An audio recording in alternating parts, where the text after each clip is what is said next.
Yes, well, we'll start off by looking at we'll look at those overall first preference votes again. 35.7 for the Liberals, 10.2 for the Nationals, 34 for Labor, 10.4 for the Greens. Look at the change in vote that's occurring. 2.9 down, 2.3 down, 8.5 up. So there's been a substantial return of the Labor-based vote, but still a long way short of a victory. If I look at, just have a quick look at the swings. Overall, it's 9.3 across the state. In Sydney, it's 7.1. Yeah. In the Hunter and Illawarra, it's 15%, so the poles and wires clearly had an impact in the Hunter and Illawarra, although the Hunter also included a lot of the ICAC factors as well. And in the regional and rural areas of the state, the swing was 11.4, so clearly a much smaller swing than in the rest of the state in those areas. Now, the next on my list is to look at the seats which remain in doubt at the end of the night, at this point of the night. We've got Gosford, where the Labor Party's ahead. Upper Hunter has moved back into the count. I'll have to watch this because we had a big first preference count for Upper Hunter and no preference counts. Now, right at the end of the night, some preference counts have started to arrive, very early figures, but the national first pass preference vote has fallen to 39%, and that puts them in danger of losing the seat. A couple of other things to say. The Greens are in second place in a number of seats like Pittwater, Vaucluse and Summerhill. The Greens have finished second in Summerhill. So overall, and I just wanted to do one seat. I'm not sure if I've got it up at the moment. If I come into... Actually, I'll show you the changing seats. It's sort of an interesting picture. We've got the two seats in the north of the state. We've got the band in the Hunter, which have all gone back to the Labor Party. And if I come in here and put the prediction on the changing, what you're seeing is there's the Central Coast seats. Blue Mountains, Londonderry, Prospect and Granville have gone back to the Liberal Party, Labor Party. That seat there is Strathfield, Rockdale, Campbelltown and Macquarie Fields. What you've got is Mulgoa and Penrith has stayed with the Liberals. Riverstone has stayed with the Liberals. Seven Hills has been won by the Liberal Party. And the whole of Sutherland Shire, including Holsworthy, which runs into the western suburbs, has stayed with the Liberal Party. So it's their success in holding into a large number of seats that they won last time. Those seats on the very small margins they didn't win, but seats like Oatley, for instance, a swing to them. Seven Hills, a swing to them, and East Hills. Just astonishing that they can hold that seat. And they've also held Monaro in the country. It's another point to make. OK, we're going to have a look at the chamber, Anthony? Let's have a look at the chamber, why not? It's showing the seats. I'll go straight through the prediction because we've really only got one seat in doubt at this stage. But our overall prediction is looking like 37 for the Liberals, 16 for the Nationals. That's 53 together. 34 Labor, 4 Greens and 2 others. So it's going to be quite an interesting chamber. OK, now let's assume that some of the people who are watching us at 10 o'clock in the evening after a long night are election tragics. Will your online site update tomorrow? The site will update as new figures are sent to us. Our site will continue to update. It sits on the end of a feed from the Electoral Commission overnight. They're counting a lot of postals and pre-polls. They will go into the computer sometime tomorrow. There may be some changes to the preference counts. The Commission won't have a National versus Green count in those 2 North Coast seats. Those figures, I'll have to talk to the Electoral Commission afterwards and find out what they're doing tomorrow and the day And for those who are really obsessive, the upper house, the Legislative Council, that will be quite important on how the mandate goes. Yeah, it's going to take some time. Look, we've got about 20% counted and the Liberals are currently on just a 9.5 quotas, Labor on 6.7. Look, it's way too early, but on these initial numbers that I'm seeing, the Shooters and the Fishers and the Christian Democrats will both be back. And the question is entirely whether the coalition get 9 seats. If they get 9 seats, Fred Nile and Paul Green from the Christian Democrats will negotiate with them for the passage of any legislation. But it will be, I think, the 15th of April they've set as the date to hit the button. They've got to data enter all those ballot papers. And just to chide off those people who went to 1 to 394 on their ballot paper. There's some poor person... Who could resist? Some poor person's got to sit and type that into a computer system now. So maybe they just hate public servants. Perhaps, but they're paying for them. All right. Gladys Berejiklian, just reflecting on that, the primary vote is reasonably high. Are you optimistic about that chamber? We are feeling reasonably optimistic, but of course it will take us some weeks to have that confirmed. But we did as well as we could have hoped, to be honest, and we're in a strong position now to exercise our mandate. That word again, Chris. Carmel Tebbit, as well as you could have hoped? Yes, as well as we could have hoped. We're now in a position where we'll be able to be a more effective opposition, stronger number in the lower house. rebuild for the future. Luke will have time as leader to put his stamp on policies. So yes, I think as good as we could have expected, given where we were at in 2011. Well, Carmel Tebbit, Gladys Berejiklian, thank you very much for the time that you've given us this evening. Carmel, happy holidays, I hope, somewhere in an exotic place, a long way from the telephone. And that hopefully you get to take your husband with you. Thank you. That would be a nice change, I'm sure.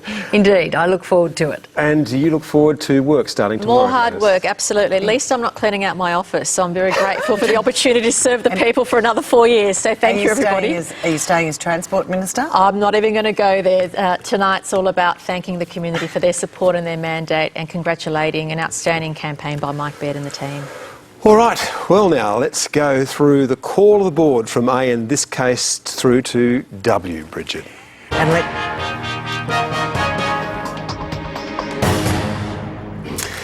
Okay, well, before I go, it's Bridget. And let's start with Albury, of course, on down south on the border, a very safe Liberal seat, and it seems, Anthony, it has remained that way.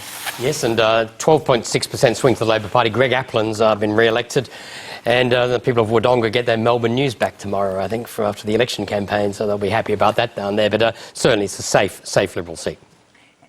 And Auburn, of course, a very relieved Luke Foley. Yes, and he's been re-elected in that seat. He's been elected in that seat. It's the first time he's actually faced election. He was an appointed member of the upper house. He's won a small swing to the Liberal Party, but no difficulty holding that seat. It's a very safe Labor seat. And Ballina, the surprise for, for the ALP possibly. Yes, and at this stage, the National Party, they're certain to lose the seat, and they look like they're going to lose it to the Greens. We've got a preference count which would give it to the Labor Party, but the Labor Party is going to finish third, so I suspect that will be a Green victory in Ballina. And also in Balmain, possibly? Yes, the Green vote is, they're in first place. Labor's in second place. We've got a Green versus Labor preference count, and it's going the Greens' way, that they'll win that seat with an increase in their majority. And Bankstown, what's happening there? Tanya Mihaluk's been re-elected, 3% swing to the Labor Party in Bankstown. And Barwon, the biggest electorate in the state, does that remain national? That's remained national. There's a 12% swing to the Labor Party. There was some interest in whether Rowan Boehm, who's in the east of the electorate, was campaigning against CSG, would do well. He's finished in third place. I mean, this is a much larger electorate than just the areas he was campaigning. So Kevin Humphries has been returned to Parliament. And Bathurst as well? Yes, after a 36% swing last time, there's an 8% swing back to Labor, so it's a slightly smaller swing than I might have expected. But so the National Party now hold it with a margin of roughly 16%. So the local government minister, Paul Toole, re-elected. And Baulkham Hills is a safe Liberal seat? David Elliott won this for the first time last time. He's been re-elected, a 6.5% swing to the Labor Party. But this is a safe Liberal voting part of Sydney. Well, let's go down the south coast to Bega. Andrew Constance, the Treasurer, has been easily returned. We haven't got any preference counts in this electorate, but Andrew Constance doesn't need them anyway. He's got 52.4% of the vote. And Blacktown, which is held by John Robertson, the former Labor leader. He'll be gratified to have had a swing of 7.8% in his favour, and he'll be comfortably returned in that electorate. And Blue Mountains, very happy Trish Doyle. Well, this is a change in that electorate. Again, substantial Green vote there. Rosa Sage's first preference vote just wasn't high enough, and she's lost that electorate. And what happened in Cabramatta tonight? Cabramatta has been retained by the Labor Party. Nick Lalich has been returned. He's got 58% of the first preference vote, and after preferences, a 13.3% swing too. It was only at the last election that Cabramatta became even remotely marginal. It's normally a very safe seat. Sydney South West, a bit further than Campbelltown. Let's go to Camden. 4% swing to the Labor Party, but Chris Patterson, the margin was increased by the redistribution, and this is, I think, is always more naturally a Liberal seat when it's on its current boundaries. When it moves into Campbelltown, it becomes more marginal, but on its current boundaries, it's a natural Liberal seat. And what about Campbelltown? Well, that has been regained by the Labor Party. A 14.8% swing. It does appear that the last result was something of an aberration, and Greg Warren has won that seat for the Labor Party. And also in Canterbury? Linda Burney easily returned in this safe Labor seat. Castle Hill, a safe Liberal seat. Ray Williams has switched seat. He's formerly a member for Hawkesbury, now he's a member for Castle Hill. Many of the constituents were the same people, but change of the electoral boundaries. And Ray Williams, let me see, what's his margin after this election? Just under 30%. It's a very safe Liberal seat. And the Labor was in Cessnock. Yeah, big swing, 17.8%. As we saw in all the Hunter seats, a big swing to the Labor Party. So clearly the campaign against privatisation worked in the Hunter, and Clayton Barr's easily re-elected in Cessnock. And Charlestown? Charlestown was won by the Labor Party at a by-election. It's been retained by Jodie Harrison with a 22% swing to her since the last election. She's roughly repeated the by. She's not done quite as well as the by-election, but she did have a Liberal candidate this time, Liberal opponent. How did the Nationals go in Clarence up north? They have retained the seat. Chris Galaptis has got more than 50% of the vote. There are a couple of independents running, but in the end, Chris Galaptis, he's had a 22% swing against him, but he held a seat previously with a margin of over 30, so he's comfortably returned. And Coffs Harbour, while we're on the coast? Andrew Fraser easily returned in that electorate. He's held it since 1990. And Coogee has remained in the Liberals. Yeah, the swing just about 5%. Bruce Notley-Smith has been returned. Paul Pearce, the former Labor member, has been defeated again after his defeat in 2001, and Bruce Notley-Smith back in the Parliament. And Cootamundra, the Agriculture Minister, Katrina Hodgkinson. Yes, and she's switched seat from Burrinjuck, which was abolished, and she's very easily returned in that electorate with a more than 20% margin.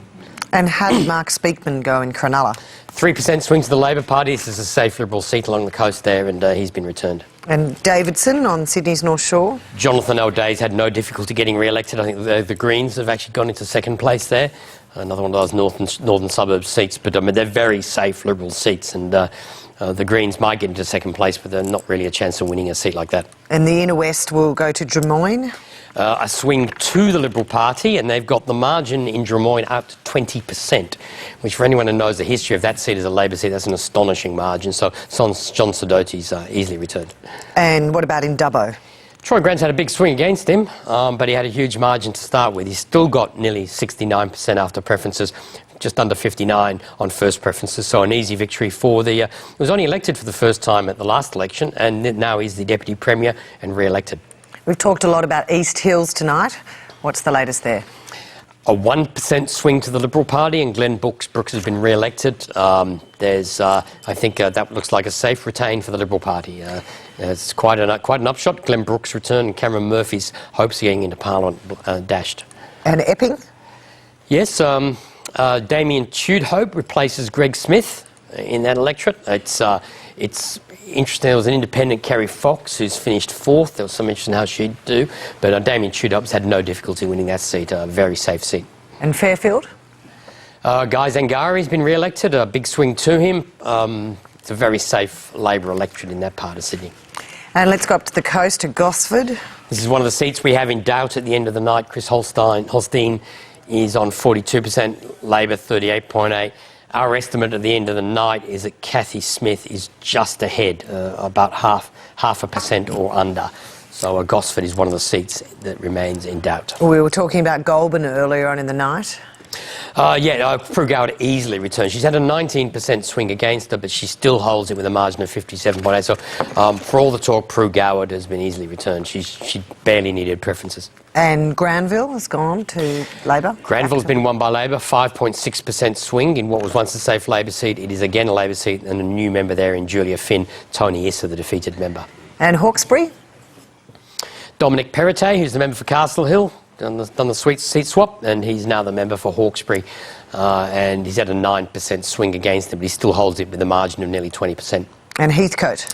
Lee Evans, re-elected, a 12% swing to Labor. Now he's got a margin of about 7% after the elections, which is a more realistic-looking figure for Heathcote.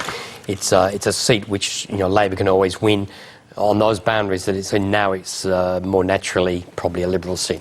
And Heffron, the seat of former Premier Christina Keneally. And Ron Honig's got a swing of 9% to him compared to the last general election. He was, of course, elected at a by-election when Christina Keneally retired, but no, he's still been returned to Parliament. Holsworthy was one of the key seats. What happened there? Well, there was only a 3% swing to Labor. This was a seat which was completely redrawn. It was Menai shifted west and across the Georges River into the southwest of Sydney, and Melanie Gibson up against. She's been easily elected against Karishma Kalianda.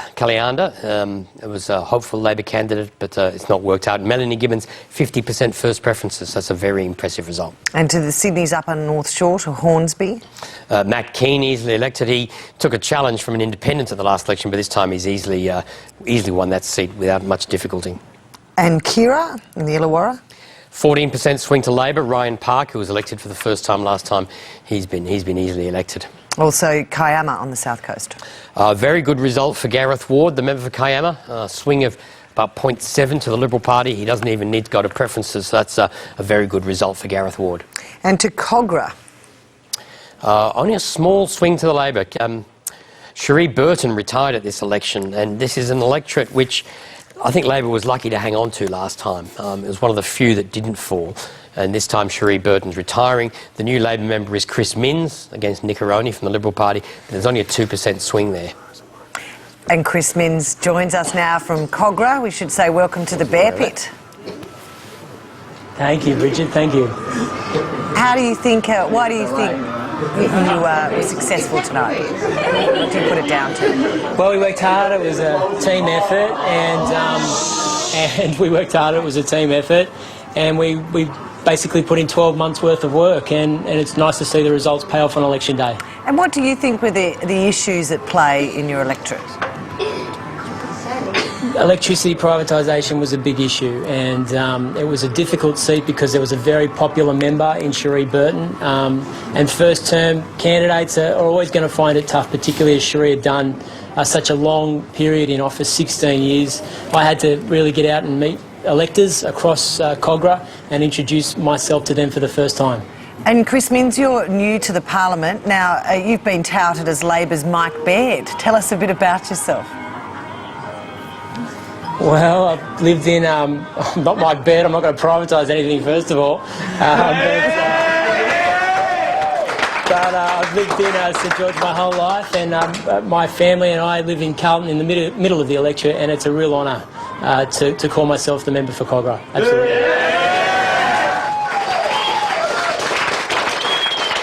Chris Minns, thanks for joining us, and congratulations. Thank you. Have a good night. And let's go back to the call of the board. Firstly, Ku-ring-gai. Nextly, I should say. Next. Very safe seat, of course. It's Barry Farrell's seat, and he's not contested this election, of course. And Alistair Henskins is the new Liberal member for Ku-ring-gai, a very safe Liberal electorate. And Lake Macquarie, that's Hunter Valley and the Central Coast. What happened there? It's on the western side of Lake Macquarie. There, Greg Piper's the sitting independent member, and he's been easily returning that electorate. He's got roughly the same first preference vote. Big swing against him. That's partly because the Labor Party finished second this time, not the Liberals. And Lakemba, safe Labor seat, remains that way. Jihad Dibb's got a big swing to him and is the new member for Lakemba, and very popular in the local area, and that sort of shows up in the results here. And to the lower North Shore, to Lane Cove. Anthony Roberts has been easily returned in that electorate. Lismore on the far north coast, a key seat we've spoken about a lot tonight. Well, look, the national vote has fallen below 40%, and with Labor and the Greens with 55 between them, I'm expecting there will be a drop. The Labor Party will be excluded, and Adam Guys will be the new Green member there. The preference count we've got from the Electoral Commission delivers it to Labor. We think the preference flows will be the other way around, and Isaac Smith won't win it, but Adam Guys will for the Greens. So you're giving it to the Greens. Let's go to Liverpool in outer southwest Sydney. Paul Lynch has been easily returned here. The Liberals won the mayoralty there 3 years ago at the local government elections, but it's still pretty much a safe Labor seat. And Londonderry. This is one of the Labor gains. Bart Bassett didn't recontest. Prue Carr, the new Labor candidate, and the new Labor member defeated the Liberal Party's Bernard Bratuza. Macquarie Fields is a key seat. Of course, retiring Labor MP was Dr Andrew McDonald. I think this is a very significant seat. It's given the large Southeast Asian population of southwest Sydney. Analak Chentivong is the new member for Macquarie Fields. He has been the mayor of Campbelltown, and certainly is the first, I think, in New South Wales, he's the first member of the lower house from the very large Southeast Asian community. So he's originally born in Laos, so I think it's a significant thing to note. In Maitland, a retiring Liberal MP and former Minister Robin Parker, she won the seat in 2011. How did it go to her? And as with all the Hunter seats, a big swing, a 19% swing to the Labor Party. The privatisation issue is really bit there, so that will be a victory for the Labor Party's Jenny Aitchison.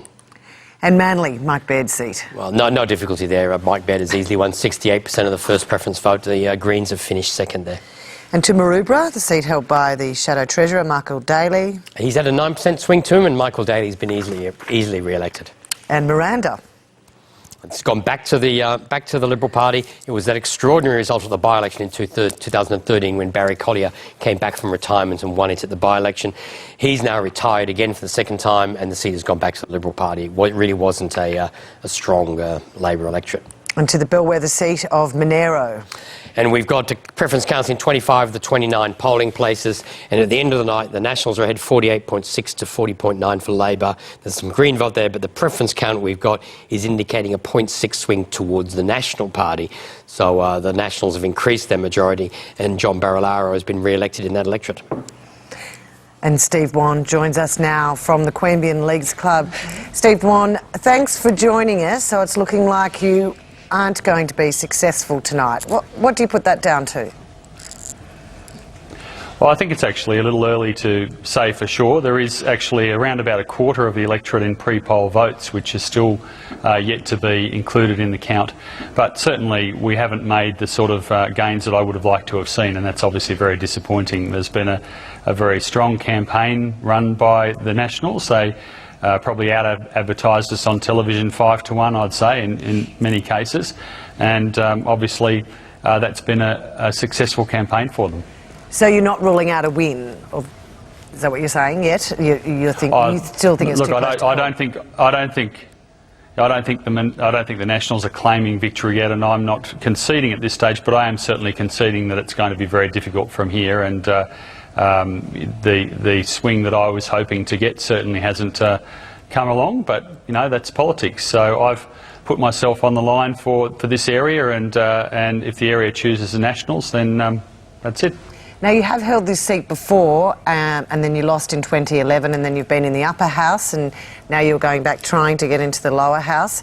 Is this the end of your political career?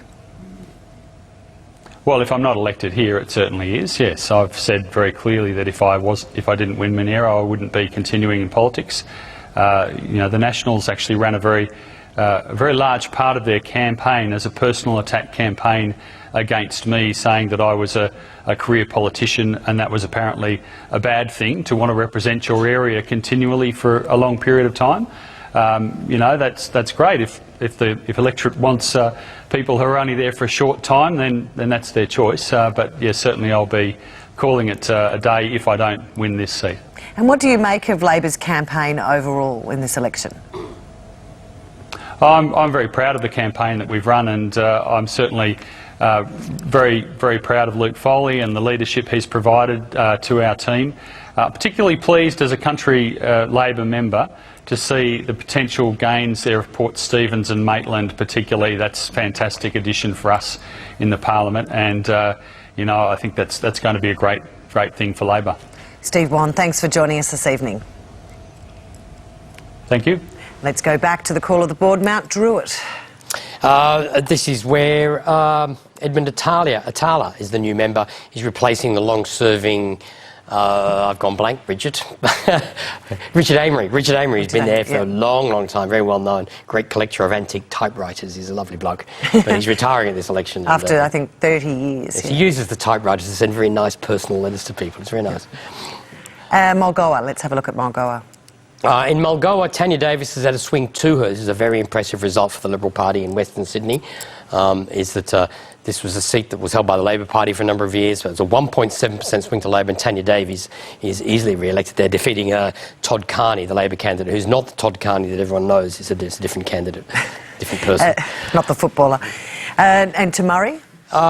There's an independent finished second here, but Adrian Piccoli, his vote is very high. He's switching from Murrumbidgee to Murray. He's had little difficulty winning that seat, and Adrian Piccoli returned and presumes staying on as Education Minister. Up north to Mile Lakes. There was some talk that the independent Steve Atkins would finish second here. He hasn't. He's finished third. And Stephen Bromhead, who was elected for the first time last election, broke his leg in the campaign in 2011, hasn't done anything as drastic this time, and he's safely returned as a member for Mile Lakes. And both leaders campaigned a lot in Newcastle. Paid off for Luke Foley. Yeah, well, this fell to the Labor Party at the by-election, and that's been won by now at the general election by Tim Crackenthorpe against Karen Howard from the Liberal Party, who ran as an independent at the by-election. But a big local issue with the future of the railway there. And the Greens will be very happy in Newtown. Yes, they'll be dancing in Newtown Square tonight, I think. The Jenny Leong, Team Jenny, has defeated Penny Sharp, Team Penny, 47% to 30.8%. So that's a very... the Greens have got close to 50% of the vote. So if there's a green heartland in Australia, it's Newtown. And North Shore held by the Health Minister, Gillian Skinner. And there's a name there to conjure with. It's a little long for our graphic there, but Arthur Chesterfield Evans, the former Democrat, has finished second. There was a lot of talk that Stephen Ruff would do well there. He's got 11.9, but Gillian Skinner will have no difficulty there. Arthur Chesterfield Evans will probably finish second, but Gillian Skinner's returned. And up north to the Northern Tablelands. Adam Marshall easily returned in the CD1 at a by-election 3 years ago, 2 or 3 years ago, and he's back in Parliament. And to Oatley. Well, this is one of the best results for the Liberal Party at this election. Hooray for Coorey. Mark Coorey's been re-elected, 51.7% of the vote to Aubrey Smith's 36.4% for the Labor Party. A swing of 3.5% to the Liberal Party. It's a big personal vote for him. It's the loss of the Labor personal vote for Kevin Green, who retired, and Mark Coorey's back in Parliament. And Mark Coorey joins us now from Oatley, and he's probably the pin-up boy for the Liberal Party. Congratulations. Thank you very much. It was a great result for the electorate, and certainly a big tick for us in terms of the many achievements that we've delivered over the last 4 years. Let it be upgrades to St George Hospital, or upgrades and rebuild to our local railway stations. It has been a tight contest for you in Oatley. What is it that you think that got you over the line? Well, I think generally people are happy with the bad government. They're happy with our performance in terms of our achievements. Let it be St George Hospital, or upgrades and widening to the M5 West, or the upgrades that we're doing with with Oatley Railway Station and Narwee Railway Station. They wanted to see action, and they wanted to see many of these projects delivered on time, and that's what we're doing. We're getting out there, we're doing the job that we were elected to do. And overall, the feeling in your electorate about privatisation, and what sort of fears were there? Obviously they voted you back in, but it was something that people were concerned about. Yeah, certainly. I mean, this was the most negative campaign that I've ever seen at any local, state or federal election. They threw everything at us, and it is a great result that we were able to get a swing towards us of close to 4%. And you must be very relieved tonight.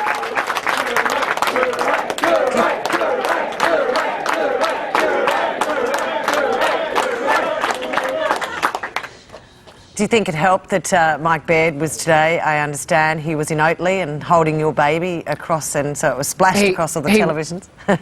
He was holding baby James, who turned one only last Sunday. So we've put off everything to after the election, including his first birthday party. But we will be celebrating in style now.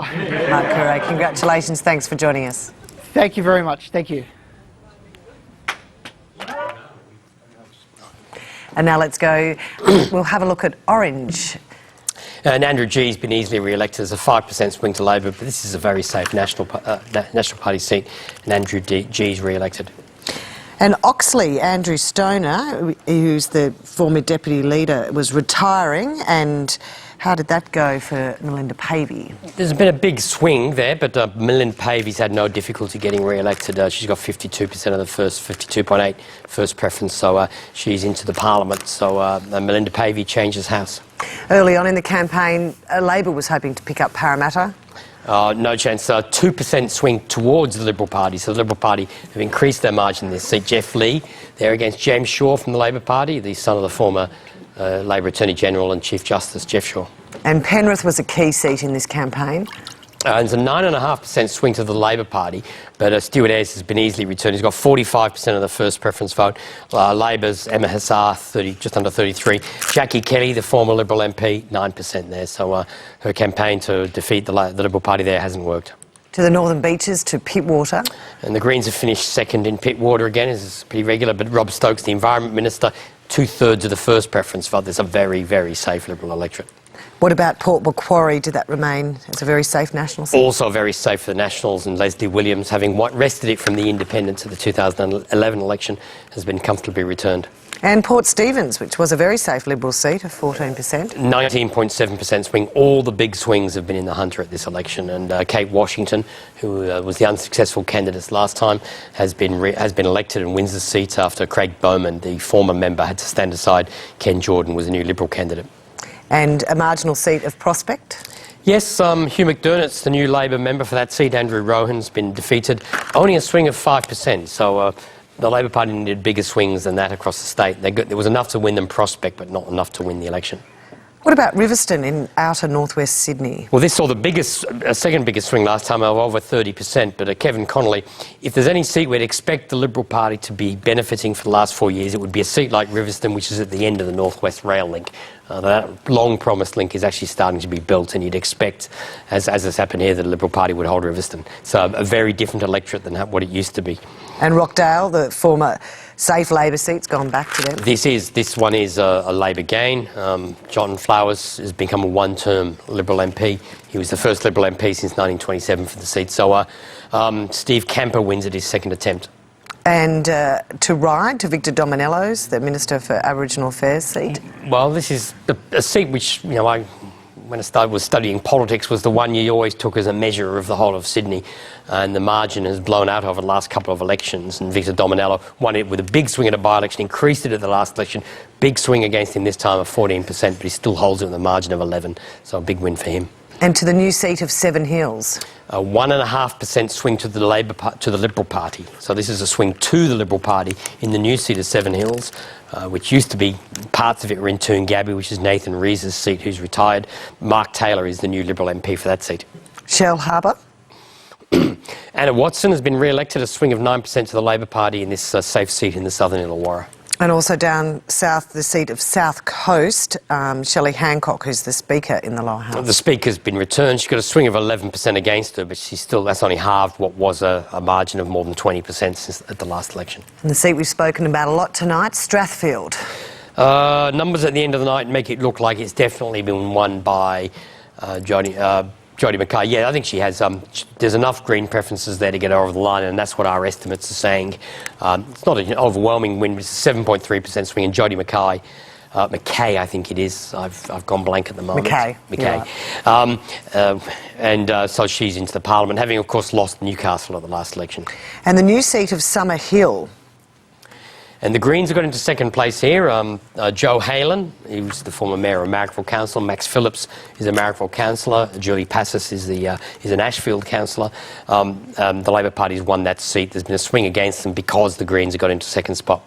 And back up to the Hunter Valley, as we've talked about tonight, Swansea, reflecting everything that's happened there. Yasmin Catley's the new member for that seat. Gary Edwards, the independent former Liberal MP for the seat, has been defeated. And to another key seat, Sydney. Alex Greenwich has increased his majority. He's got more than 40% of the first preference votes, so a big win for him in that inner city seat. And Tamworth. The talked about swing against the National Party in Tamworth didn't eventuate. There's Peter Draper, the independent, finished second, but the swing was towards the National Party by 4.5%, so Kevin Anderson's back. And to the seat of Terrigal on the Central Coast. And this has been 15% swing. So again, we're seeing big swings north of the Hawkesbury, between there and the Hunter. But Adam Crouch will be the new Liberal member, replacing Chris Harcher, who of course had to retire. This is of the three Central Coast seats, this is the one that's naturally Liberal. And the entrance, which was a safe Liberal seat of 11%, how's that looking for And at the end of the night, looks like the Liberal Party have lost that seat, that the Labor Party's gained it. David Meehan. Now, it's a couple of seats the Labor Party have won from behind on preferences. I think the Labor's only won one seat from second place on preferences in New South Wales from the Greens in 3 decades. So, David Meehan is the new Labor member for the entrance. Now, what about Tweed? Labor was campaigning heavily there. There was a 19% swing, so this seat's gone right back to being marginal, 52.3, but Jeff Provest has been returned. And the Upper Hunter? Now, I've got some question marks over this at the end of the night because the Nationals only got 39.5%. Lee Watts, the independent, I think her preferences will exhaust much more than the Greens did in some other seats. So I expect that on the numbers we're getting, Michael Johnson should win that seat, though the late arrival of the two-candidate preferred count caused us some problems. And Vaucluse, held by Gabrielle Upton, the Minister for Family and Community Services. A very safe Liberal seat, 65.8% of the vote. The Greens in second place in that seat. And what about let's go to Wagga Wagga? Yes, now very early on, I had a big vote for the Independent. He's slipped back under 10% there. Very safe. It's a Liberal seat for since 1957. So Darryl Maguire has been easily returned there. He's the Parliamentary Secretary for Rural and Regional Affairs. And another safe Liberal seat, Wakehurst, held by Brad Hazzard. And Brad Hazzard's a 4% swing against him, so he's very easily been returned there. The Attorney General and Minister for Justice re-elected. And Wallsend and sort of outer Newcastle. Another big swing in the Hunter, nearly 15% to the Labor Party. Sonia Hornery's re-elected. And our panellist tonight, Gladys Berejiklian, her seat of Willoughby. Well, she's only had a 5% swing. She's got 64% of the first preference vote. The Greens are in second, Labor third. So a big win for Gladys and a victory for the Opal card. Southern Highlands to Wallandilly. Jai Rowell easily returned there, a 5% swing. This was made much safer in the redistribution, moved right out of Campbelltown and into the Southern Highlands, and Jai Rowell has been easily elected there. And Wollongong, that's a key seat. You've talked about that. You said to watch that. I think Noreen Hayes probably home on those numbers. I think there'll be enough exhausted preferences there. Look, we'll have to wait and see. But I think Noreen Hayes should be able to hold on there. There'll be enough. There's 48% between the three candidates, between second and fourth. But I think there'll be an exhausted rate going on there, and I'm not sure Arthur Roris will catch up. But we won't know that tonight. And to the 93rd seat, Wyong. And a Labor gain with David Harris coming back to Parliament, having been defeated in 2011. Darren Webber, the Liberal MP, forced out of the ICAC, and David Harris has easily won that Central Coast seat. All right, so there you have it. An epic effort, a call of the board by our New South Wales political correspondent, Bridget Glanville. Thank you. Thank you. And Anthony Green, the ABC's peerless election analyst, thank you as always. Well, the short story from here this evening is that Mike Baird has been returned as Premier of New South Wales. The Coalition will rule New South Wales for the next 4 years, and the debate over what a mandate means will resume again tomorrow morning. For more analysis on this, join Barry Cassidy on Insiders with the panel tomorrow, or on radio with Michael Brissenden on AM from 8 a.m. Online, of course, you can get us there, and on all mobile devices. You've been watching New South Wales Votes. I'm Chris Ullman. Good night. Say that is at the very least a